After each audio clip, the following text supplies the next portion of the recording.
listening to the Rainmaking Podcast,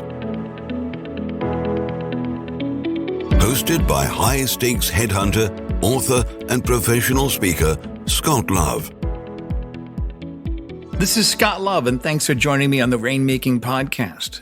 Have you ever noticed that when you're on the phone with a client or giving a presentation, you need to improvise how you communicate? Well, our guest today is Dion Flynn, who is an expert on improv. Dion has been cited by Oprah Magazine as one of our favorite creative thinkers. He's an improviser, a comedian, an actor, and a writer, and even an Army veteran. He's best known as Barack Obama and other characters with over 100 appearances on The Tonight Show starring Jimmy Fallon. If Dave Chappelle and Eckhart Tolle had a son who did improv, it would be Dion. He is an expert in fun and innovative ways to help people connect with themselves and others.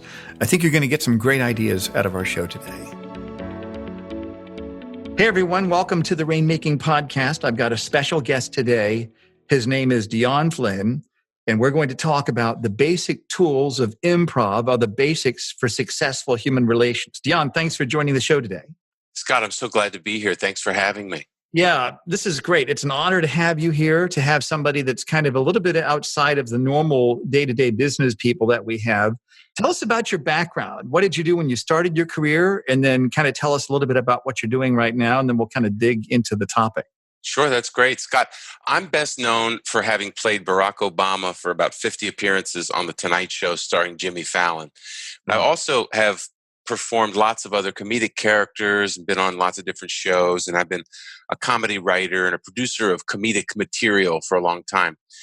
I have formal classical acting training from NYU's graduate acting program, so I understand the rigors of really getting deeply into your craft. And then when I got out of there, I did Shakespeare in the Park and a number of things, and then I fell into the improv community. The improv community is sort of spontaneous theater. Make it up as you go. Right. And it's very different than the rigorous, learning a Shakespearean text and you're studying iambic pentameter and you're delivering it word for word. It's very different than when you get in and you become the actor, writer, and director, and you're making it up as you go in scenes with other people that you may or may not know very well. But it's very, very fun to do the improv world, and it's very helpful to have that grounded classical training. So I started to bring those two things together, and lo and behold, one thing led to the other, and I found myself in these corporate environments, being an actor, trying to make a living for yourself any way you can. I was needed to do these corporate gigs to play a role while another organization did some sort of role play and helping people in business have difficult conversations with each other, et cetera, et cetera. Right. And what I began to discover was that there was a real hunger in some of these more staid and serious professions for the playful, off-the-cuff, spontaneous, and fun skills that, we theatrical people, particularly improvisers, bring to bear. And the people really wanted to get into it, and that they had a respect for how truly codified and serious this play was. So then I started to find opportunities to bring it to different organizations. And once I started playing on national television, people would just reach out to me. Right. Say, hey, can you come and speak? And can you be this character or that character at a thing? And then, I found myself just being helpful wherever I could. Where my passion is, I love to perform. I love to make people laugh. I really love that. The other passion that I have is I love to, for example, let's say, last summer, I was with a bunch of lawyers down in North Carolina, and we were doing improv. We did improv workshops, and to watch lawyers who don't necessarily have permission to play. Right. I can see that they don't have internal permission to play, and they want to be really careful. They're like, wait a minute, now what do I do? What do I have? And for me to be able to just pick out this thing that's holding them back and that thing that's holding them back, to get them back in touch with their natural, spontaneous, playful self, and to watch the joy, to watch the creativity come forward. You're dealing with a major intellect when you're dealing with a good attorney, and to watch that intellect get married, and reunited with playfulness and spontaneity is a real joy for me. That's great. I mean, because the legal community, it's hypersensitive to what's everybody going to think about me? How's it going to affect my brand and reputation? And our client's going to find out that I'm making a fool of myself with Dion Flynn and learning improv. Well, what happens in improv stays in improv. It's a very safe environment too. That's the other thing, another specialty I have. I think maybe honestly, Scott, being on television, it gives me a kind of authority to be the expert in this area. Absolutely. And it lets people take a risk with me that maybe they wouldn't take in other cases. That's right. Because I'm an idiot. I'm an idiot on TV. I show a reel of me being an idiot on television in tight spandex or whatever I'm doing. And I relate it to ways that make it, easier for us to just be in ourselves, be in our bodies. Here's one really important reason why it's more than just silly fun. Sure. When a person is under stress in an artificially stressful situation, I call it ass. You're making an ass of yourself. Artificially stressful situation. Okay, great. Which I put you in when you're in an improv scene or whatever. Your body tightens up. You think you're about to be killed. You go into every physical reaction you'd have if you were being attacked by a tiger at a watering hole. Primal instincts. Exactly. Right. And so, what I try to give people are a couple of simple tools to help you remain receptive to what's coming at you from outside and receptive to what's coming at you from inside, your own inspiration, under an artificially stressful, situation. I wanted to kind of get some definitions here. Yeah. When you talk about improv, and this is relating to professionals that are in stressful situations, whether it's they're making a pitch to sell work, they're meeting with the prospective client, they're speaking at a conference, those sorts of things. How would you define what improv is? And then how would that help them in those artificially stressful situations? All the examples you just gave, I would boil those down to any situation where I didn't know what was going to happen next. Got it. Okay. Right? Because that's what triggers the fear response. I don't know what's going to happen. I can't control it. And we come into contact with that 1,000 times a day, if we're honest with ourselves, And so whenever you come in contact with something you don't know how it's going to unfold, there are lots of tools that help an improv scene go well. So we practice really heightened listening, a kind of listening which is completely present. We practice breathing in a way that helps us let go of our, prior agenda. And you might be shocked, Scott, to see how many times when somebody's in an improv scene or one of these artificial situations, and the first thing that they do is deprive themselves of the thing they need the most, which is oxygen. Right. The shoulders go up. These are very basic things, right? People always want to get on to, I know that, but give me this overarching philosophical concept that's going to carry me through. It really comes down to being inside your own body in the moment. Even if you're dealing with things that you have prepared, you've got, boxes and boxes full of legal briefs and information that you've tried to integrate to be ready for the big day. But in order to access that in a way that's going to communicate with a jury, that's going to not put people off when you're trying to connect with them in a sales situation, if they can't get past your individual tension on this almost subconscious way, they can't hear what you're going to say because they're nervous for you. They're put off. You're in fear, so it triggers the other people in the herd. It triggers their fear. So relaxed readiness, above all, is what I train people in. So let me stop you right there, Dion. You've given me about 4 or 5 really good ideas. Relaxed readiness. I love that. And that reminds me of this one YouTube video I was watching. I was Googling some concepts about confidence and things like that. And whoever the trainer was, he had a video clip of George Clooney. And he said one of the reasons that George Clooney is so attractive as a person is because he seems comfortable with himself. Because he's comfortable with himself, other people can relax and they enjoy just watching him perform. What do you think about that? I think that's great. And I completely agree with it. I think we are definitely drawn to the entertainment professionals that we are drawn to because they're exciting or because they're inviting or because they're relaxed in their own skin. I mean, I think of Ben Kingsley. I mean, Mhm. you're not going to find an actor who's more relaxed in his own body than that dude. And he's very simple with what he does, but very compelling. And so what I want to talk about is you make a really, really wonderful point, and it brings me to this idea. So this is not about acting in the sense of let's layer on some falseness, some false masks on top of all this anxiety and agita that I have going on so that nobody sees it.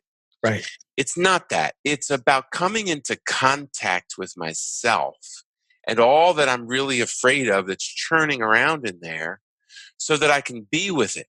If you breathe, like let's say, what if you and I literally, I know we're on, radio as it were, but if you and I breathe, let's just breathe together right now, okay? Like 3 breaths, okay?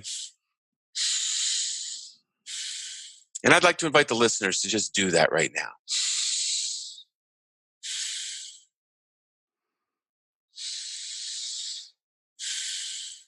Now, some thoughts came up for me while I was breathing. Oh my gosh, we can't do that. We can't have dead air. This is going to have to be edited out. Like my own panic response still comes up, and I'm very much in touch with it. You can't do this. You can't take this time to do this. You have to keep the plate spinning.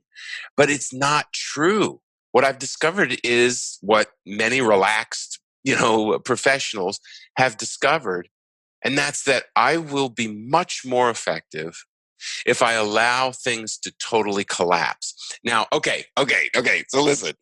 So when I'm in these workshops, lawyers in particular, but also medical professionals tend to have this as well. Okay. They can't stand it when I say, let's fail. At first. Right. What I'm saying, because I say it all the time, I'll say, let's fail together. Here we go. Come on up, step in, let's fail. Because I'll say, it'll be 100 people in the room. And I'll say, who's ready to get up and fail? And it really jars with some people's sensibility. Because what I mean is, let's challenge that inhibiting thought, which is stopping you from coming forward as yourself, which is, I'm going to fail and something terrible is going to happen. So instead, we reverse it and I welcome it. And I say, we're going to fail at this. You don't know what you're doing. Let's get out here. And then what happens is, when it's effective, people are able to say, you know what? Yeah. Let me just at least look at my relationship to failure, How do you think most people feel about that when they hear you say that? I think that people some people get angry. Don't ask me to fail. They think what I mean is to make a fool of yourself or to diminish yourself in some way or to trigger my inner shame or something in front of people for the delight of all. Right. But really what I mean is, let's take a look at all of that resistance and terror of what might happen if I don't do exactly what I think I'm going to do. What if I surprise myself? And then what you do is, to the people for whom that message sort of takes root, they then have a newfound interest in themselves as spontaneous creators. Mm-hmm. And there's a little more space in there for exploration and for learning too. Totally for learning, yes. So let me kind of synthesize some of the things that you're saying here. I like what you're saying. I think it applies directly to those in professional services, especially when they're on the spot. They've got to give a presentation. They're speaking at a conference. And you put them in a similar scenario with that artificial stress. They're in front of their peers. They have to make a fool of themselves. They have to fail with improv.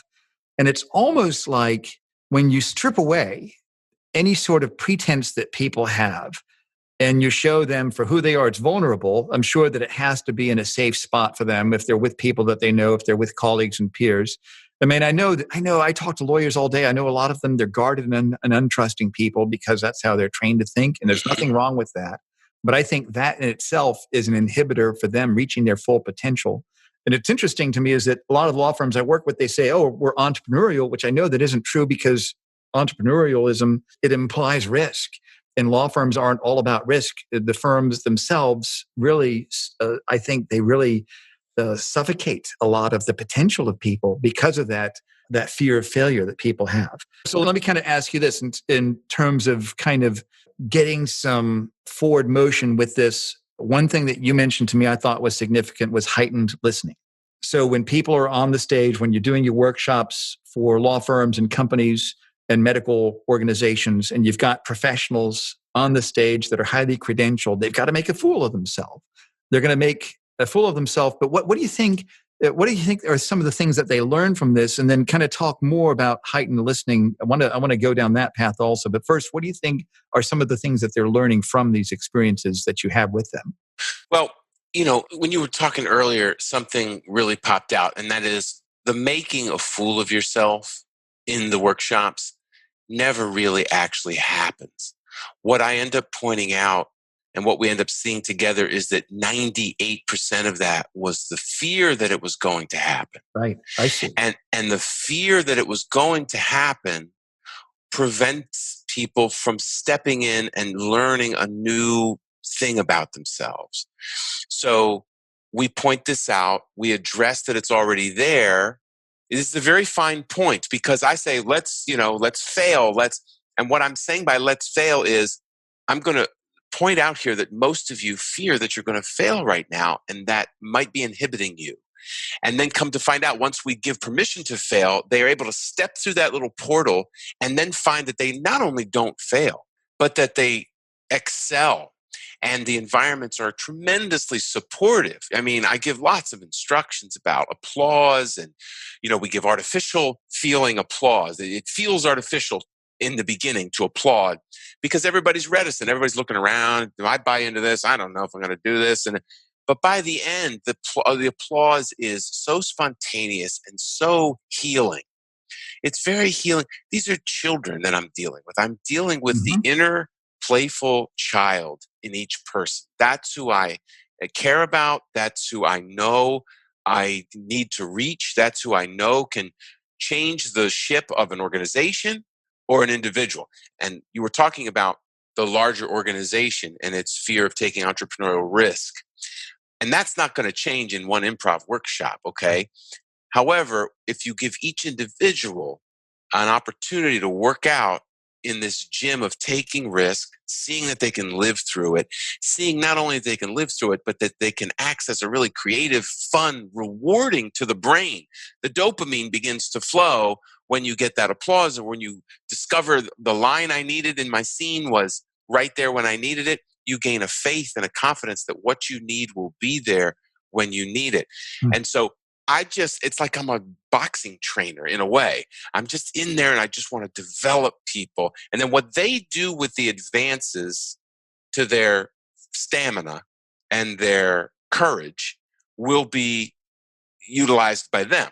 I don't dictate what that will be, but you will have more faith. You will be a better listener. You will have more confidence in yourself.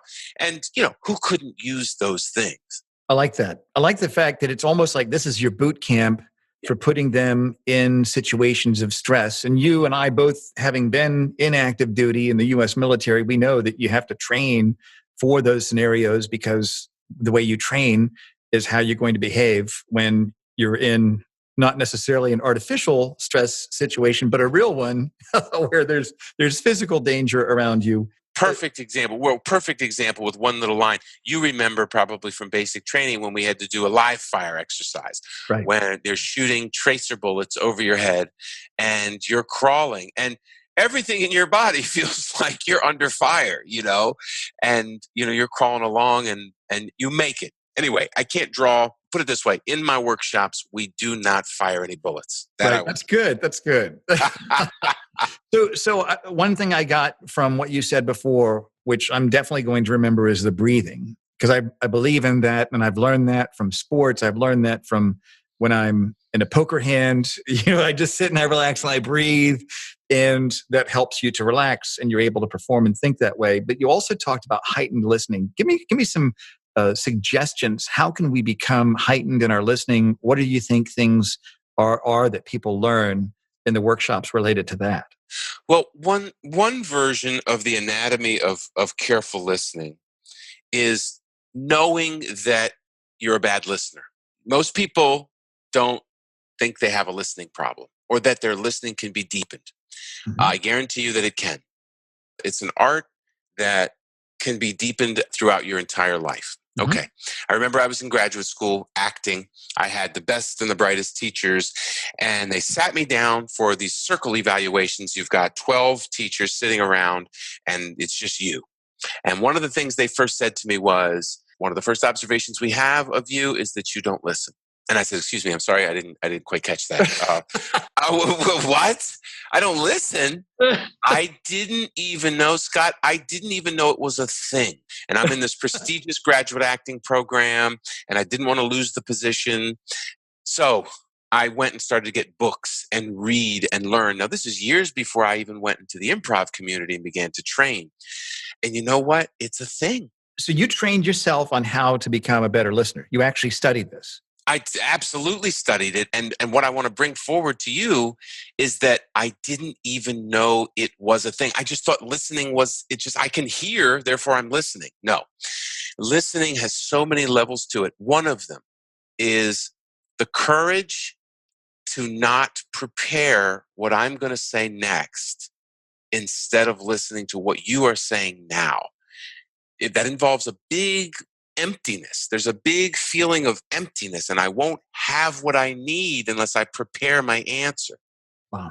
You know, I as you and exactly what you're saying. Yeah. Exactly. Well, you and I right now, throughout the last 20 minutes or so, 15, have been listening very carefully to each other, right? As radio professionals, as podcast professionals, I can hear when you're ready to speak, and I'll back out.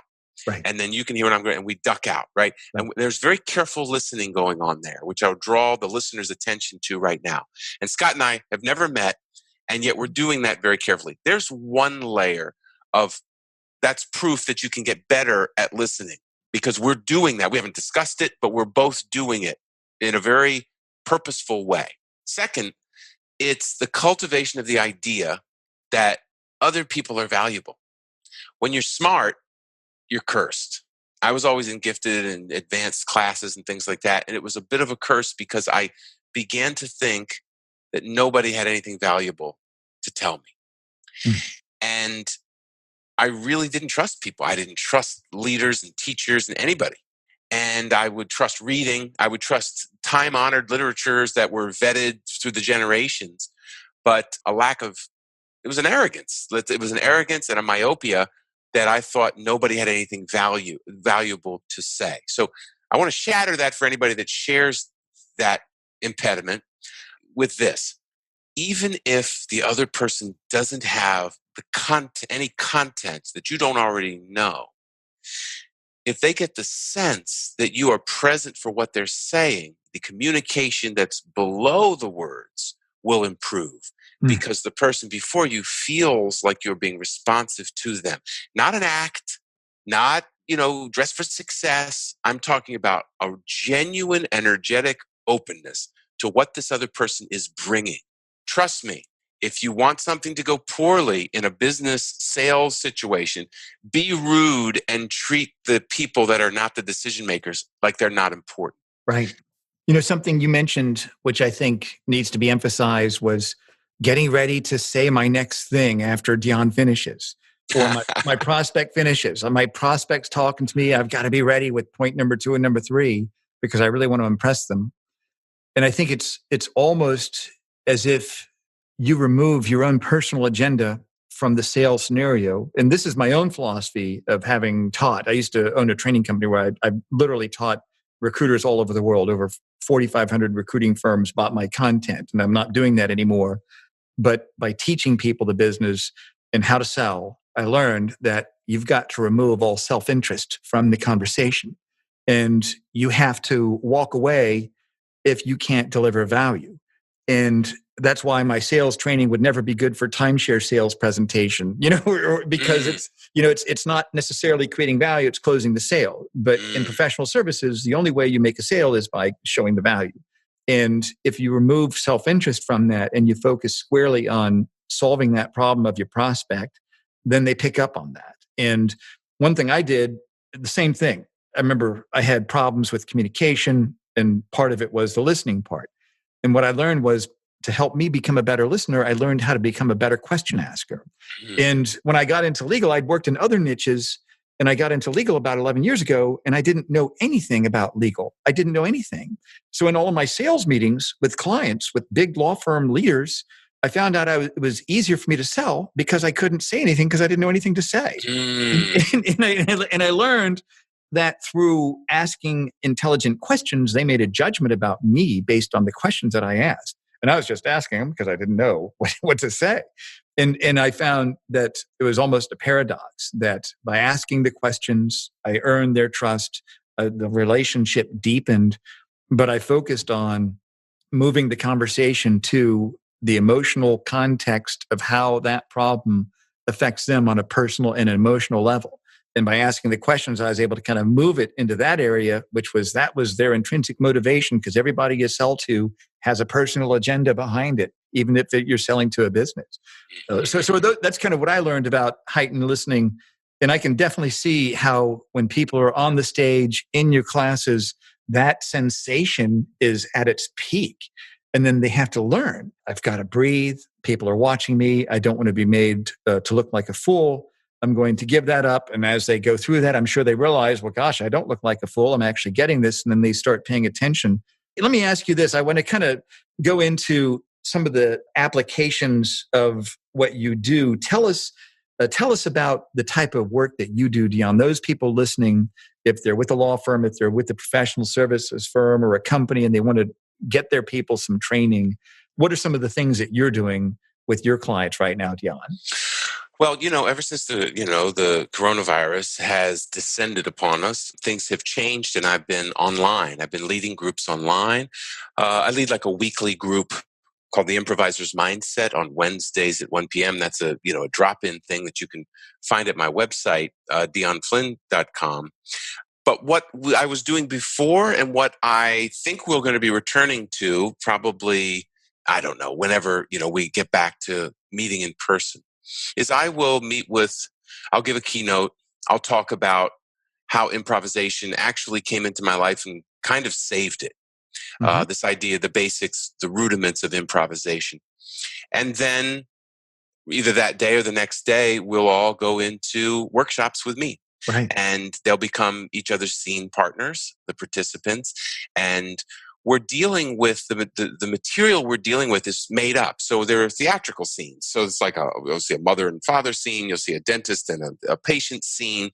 We're not dredging up people's deep personal information. Mm-hmm. We're playing. Mm-hmm. But in the playing and in the debriefing, your personal blockages come to the surface immediately. And the group will sort of give feedback that's facilitated by me or, one of the other workshop leaders. And we begin to see, oh, you know what? Oh, I see. Oh, I got it. I block there all the time. I'm not actually listening. Did everybody see Tom?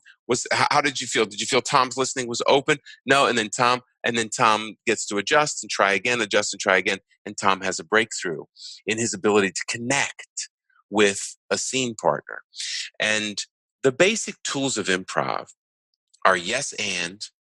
I won't go into them right now. I won't try to teach it. But this idea of what I see before me, I accept it as it is. I don't try to change what it is. I don't think this should be different. If I walk into a scene with you, Scott, and I say, Scott, here we are in Antarctica. We're both penguins. Mm-hmm. And you would say back to me in the yes and spirit, yes, that's right, Dion, we are penguins and our fish supply has run low. Good. Then you and I are now two penguins and we can have a scene. We know who we are to each other. It's silly. We've got fish problems. We've got penguin problems, and we can all enjoy the scene. If I say to you, Scott, we start the scene. I say, Scott, I'm a penguin. You're a penguin. We're here in Antarctica. And you say, no, actually, I'm a doctor and we're on Fifth Avenue. You've negated it and the whole scene falls apart, right? Right. You'll get a laugh, the same exhalation of air that you just gave is what the audience would do, but you'd only get that single laugh. It's the laugh of, oh my God, they just bailed out on each other. I wouldn't want to be up there in their situation. But the other more satisfying experience would be to build this thing, yes and together, and to watch what can come out of a yes and when two people are following the same basic creative principles of collaboration. It blows people's minds. It blows participants' minds if they've never had, any contact with it. And then what they do is they go back to the office and they talk that day. Oh, you remember the scene where, Jenny was a deadhead and they were in a van driving across the country. Wasn't that hilarious when Bob, but moreover, there's a sense of, do I say yes and to things, or do I say no but? Am I always blocking the offers that are coming at me through fear, constriction, limited imagination, whatever? Am I? Just that question, am I doing that? Do I need work on my listening? And what happens is these workshops surface these things in such a gentle way. Let me give you one final example. Sure, you bet. Another whole part of my work is with recovering people in recovery, people that are off of addictive processes and substances. I've been sober myself for over 2 decades, and it's a big part of my life. So I'll go into these rehabs and things, and I'll bring these improv tools. Addiction is basically no. It's basically NO. It's saying no to life. I'm going to go to this process or this addiction, whether it be all the addictions, food, sex, pornography, drugs, alcohol, all of them. They're saying yes to this one very limited process or substance addiction and saying no to all of the unknown. Well, limited thinking that comes out of workaholism can actually be the same, except for it's sanctioned by everybody. Oh, he's busy. Oh, they're successful. But they don't realize there's an addiction going on there that's shutting people down to new ideas. Okay. So when I go into these rehabs, these people, you couldn't find people in a more vulnerable position. They don't have their old go-tos. Right. Their old thing that they use to always deal with life and its unknowns and its vicissitudes. And so I'm showing them that ever since they were children, they had the basic skills to play in a present way with what life offered. And by making that concrete, by bringing it forward, turning up the dial on those innate skills, which maybe have been ignored for 2 decades, people are walking out with really solid life skills. Now, if you're not in a rehab, you're like, a lot of people they think, well, I'm doing great. I got a job. I'm doing stuff.